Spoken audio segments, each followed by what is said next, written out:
सिंह जी कभी रोहिंग्या कभी बांग्लादेशी कुछ भी अनाप शनाप बोलते रहते हैं। तो हमारा कहना है कि इस देश में अगर आप कह रहे हैं कि कोई गैर कानूनी ढंग से घुसपैठ कर रहा है तो सरकार किसकी है?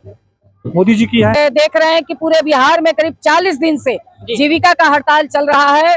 जीविका कैडरों ने महिलाओं को जमीनी स्तर से आर्थिक रूप से सशक्त बनाने का काम किया है। आपको बता दें कि आप जिन चेहरे को आप देख रहे होंगे, दीपांकर भट्टाचार्य जी हैं। इनका कोई चेहरा के मोहताज नहीं, हर लोग इनको जानते हैं। आज ऐसा यात्रा ये कर रहे हैं कि पूरे बिहार में ही नहीं, पूरे भारत में चर्चा का विषय बना हुआ है।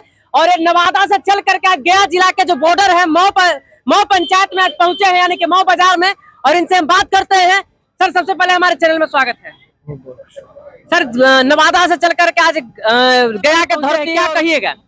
देखिए, यात्रा तो हमारे पूरे बिहार के लिए है, बदलो बिहार नया यात्रा जी। तो एक यात्रा हम लेके चल रहे हैं नवादा से पटना तक, लेकिन ऐसे ही पूरे बिहार में यात्रा चल रही है अलग अलग इलाके में।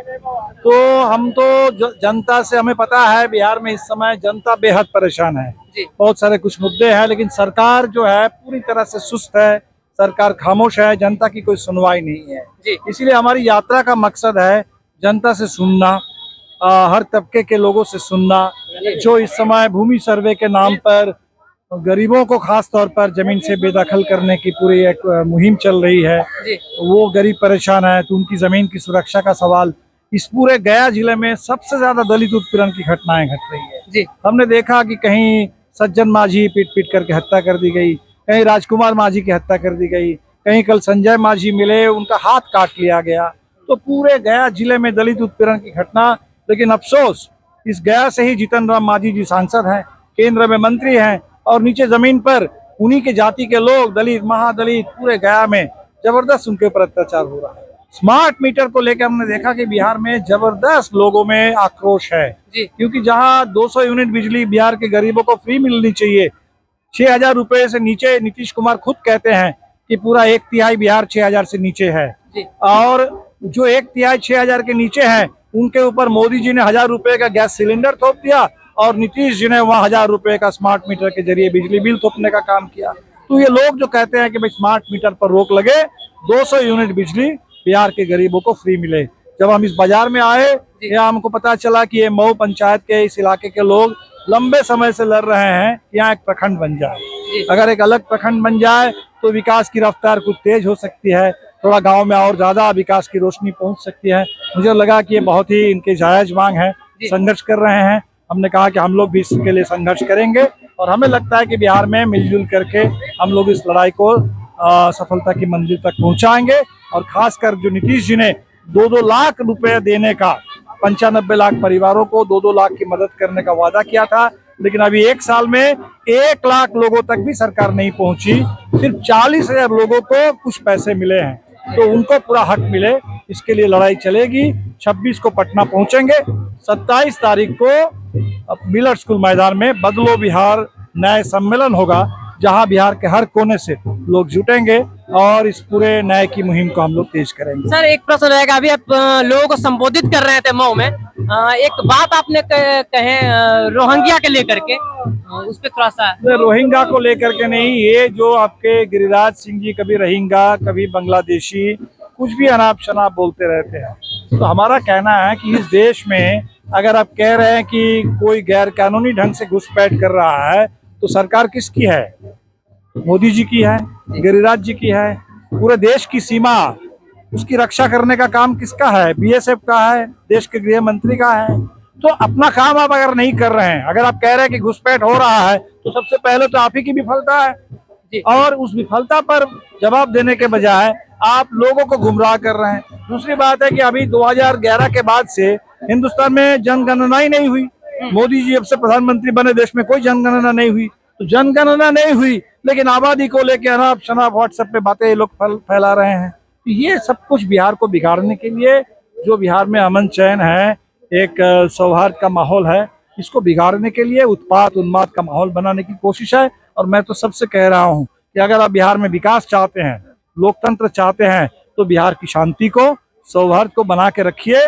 ये उत्पात और उन्माद और झूठ और नफरत फैलाने वाले लोग, उनसे बिल्कुल सतर्क रहिए, उनसे दूर रहिए, उनको बिहार में आगे बढ़ने मत दीजिए। सर, एक प्रश्न और रहेगा, शराबबंदी पर क्या कहिएगा?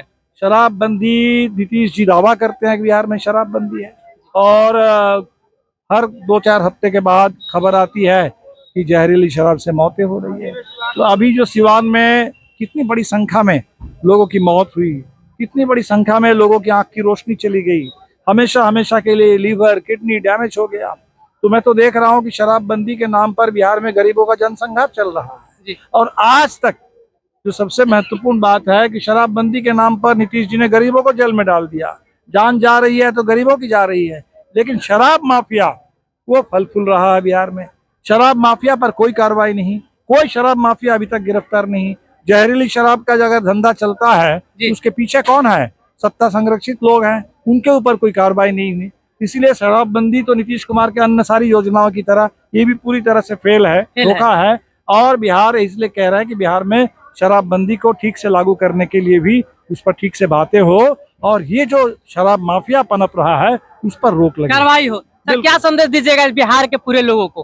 देखिए, बिहार में जो बदलाव और न्याय, बदलो बिहार न्याय यात्रा, ये दोनों ये बिहार की आकांक्षा है।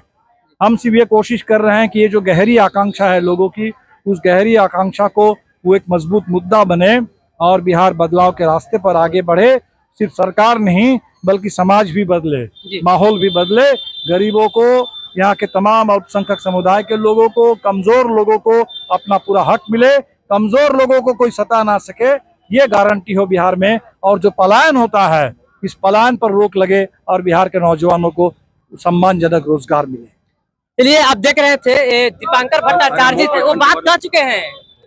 अरे आपको बता दें कि पैदल यात्रा कर रहे हैं और पैदल चलते हुए नवादा से कई जिला को पार करते हुए ये अभी तक यहाँ पहुंच चुके हैं। और बहुत सारे लोग जो है, देखिए जीविका बता दें कि पैदल यात्रा में आज दीपांकर भट्टाचार्य जी यहाँ पहुंचे थे और मऊ बाजार में जैसे ही पहुंचे, जो जीविका दीदी थे वो सभी लोग मिलने के लिए उनसे आए, गुहार लगाने के लिए कि हमारे भी मांगे रखे जाए, हमारे भी बातें को सुना जाए। आज देखिए, हमारे अपना परिचय बता दीजिएगा।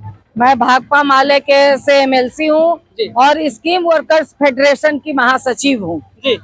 आप देख रहे हैं कि पूरे बिहार में करीब 40 दिन से जीविका का हड़ताल चल रहा है।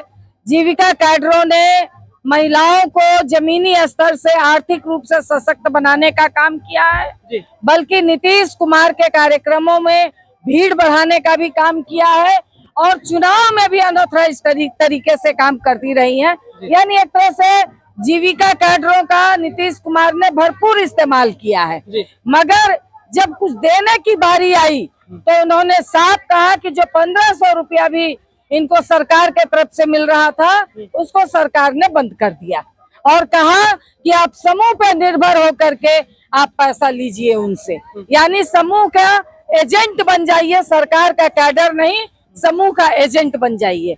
जिसको कि जीविका दीदियों ने, तमाम संघ ने, जो AICCTU से संबद्ध है, बिहार प्रदेश कैडर संघ, जीविका कैडर संघ, इसने ऐलान कर दिया कि हम लोगों को ये फैसला सरकार का मंजूर नहीं है, इसके लिए हड़ताल चल रहा है।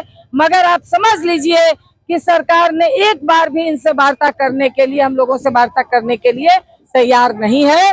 तो इस बार जीविका कैडरों ने भी संकल्प लिया है कि सरकार यदि हमारी बात नहीं सुनेगी तो जिस तरह से सरकार को, नीतीश कुमार को गद्दी पर बिठाया है उसी तरीके से गद्दी पर से उतारेगी भी। और यहाँ के जो पदाधिकारी हैं, जो यहाँ के BPM हैं, बहुत ज्यादा बदतमीजी कर रहे हैं, यहाँ के कैडरों को धमकी दे रहे हैं। तो मैं आपके माध्यम से मैं ये कहना चाहती हूँ कि वो सुधर जाए, वो धमकी न दे। वो भी एक पदाधिकारी है, इसलिए वो साथ में खड़े हो। अगर साथ में नहीं खड़े हो सकते हैं तो वो न्यूट्रल हो जाए, नहीं तो कहाँ तक ये आवाज जाएगी उनके खिलाफ वो समझ नहीं सकते। चलिए, आपको बता दें कि जीविका दीदी के लिए लड़ाई लड़ने के लिए MLC यहाँ पे पहुंच चुके थे और ये सारे जीविका दीदी थे और इनके क्या अब लगता है कि न्याय मिल जाएगा? मिल जाएगा न्याय, हम लोग लड़ के रहेंगे, मेरी मांग पूरी करनी होगी सरकार को। चलिए, जीविका दीदी थे और MLC थे यहाँ पे आए हुए। बाकी आपको बता दें कि पैदल यात्रा चल रहा था और सारे जो देख रहे हैं माले के जितने भी कैडर हैं वो लोग भी साथ में हैं और बहुत सारे यहाँ विधायक भी आए हुए हैं और बड़े बड़े नेता भी आए हुए हैं। जो आगे हैं, लेकिन तो जीविका दीदी का जो एक जमात था पीछे था, तो हम लोग सोचे कि बात कर लेते हैं। तो आप लोग जीविका दीदी के बारे में क्या सोचते हैं, आप लोग कमेंट में जरूर बताइएगा। तो वीडियो करते हैं समाप्त। जय हिंद।